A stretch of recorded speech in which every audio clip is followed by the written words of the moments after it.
If you want to delete downloaded files on a Realme 14T, then first of all we're gonna go to the app drawer and we can use two apps in order to do so. So if you use Files app by Google in order to manage your files, then of course over here we can go to Downloads and you should be able to find all files that you have downloaded. In order to remove a single file, we can tap on these three dots over here in the top right corner and choose Move to Trash. You can also press and hold your finger on the app in order to select multiple items at once, and then over here at the top we also have this trash icon that allows us to remove files.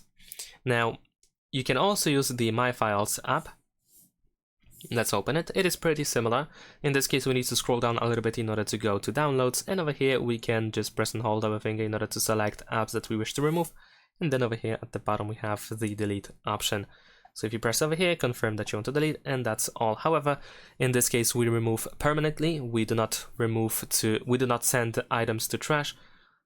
They should be instantly removed forever. So if you want to have an option that allows you to recover deleted files, then it is actually recommended to use Files app over here by Google. Thanks for watching, leave a like and subscribe.